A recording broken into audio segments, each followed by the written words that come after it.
What's up, my beautiful people? Good day, welcome and welcome back to my channel. Alright guys, so in today's video I am sharing with you guys a few steps that I take when threading my daughter's hair for maximum length retention. Alright, so let's get into the video.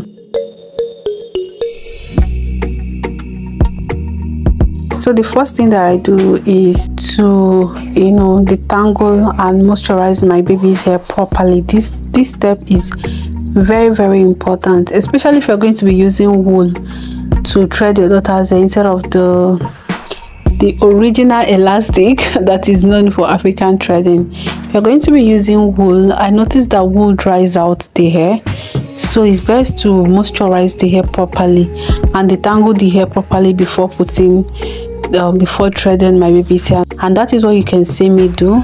Here I've already finished moisturizing her hair. Another step that I take is to use a thick sealant.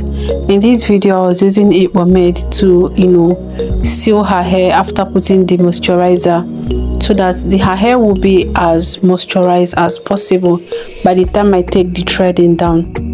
The next thing that I do is to make sure that her sections are properly sectioned. That is, I don't want a strand from another section to be in the one I'm currently threading. I hope you get, let the parting and the threading be clean.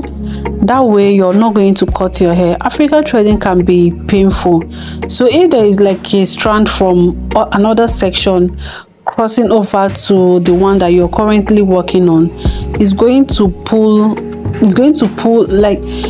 just feel uncomfortable. If you understand what I'm saying, please let me know in the comment section. It's just going to feel very uncomfortable. All right, and then the next step that I take is to make sure that I thread the roots of her hair very lightly. When threading her hair, I don't tight the root very well. When I'm threading her hair, I'm always asking her, is it painful? Are you feeling pain on the root?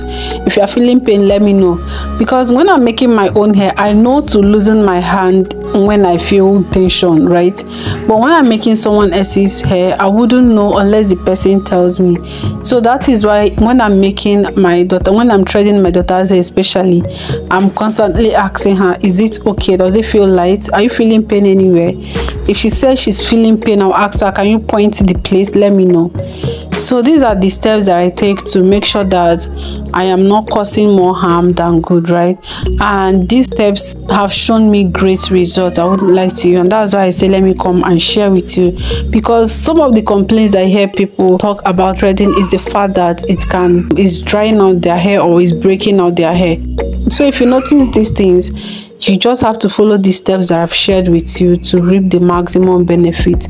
African threading is the best way to stretch out your hair. If you're running away from heat and you don't want to use blow dryer or stuff like that, the best way to stretch out your hair is by using African threading, and it's going to leave your hair as stretched as possible. Stretch enough to do whatever that you want to do with it. It's also a very low manipulation hairstyle, depending on how you thread it, right? It can help grow out your hair. I think our hair grows better when it is in a stretched form. You can quote me wrong, but that's just how I feel. All right, so yeah, these are the steps that I take. If I remember anything, which other thing?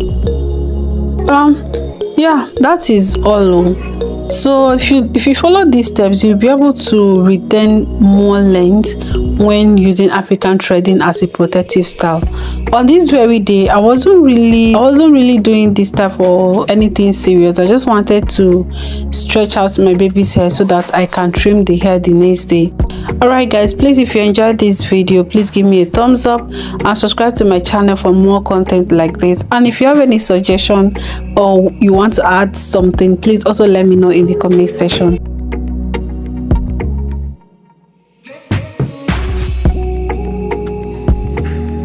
And look, the next day, look at how shiny and stretched her hair was looking.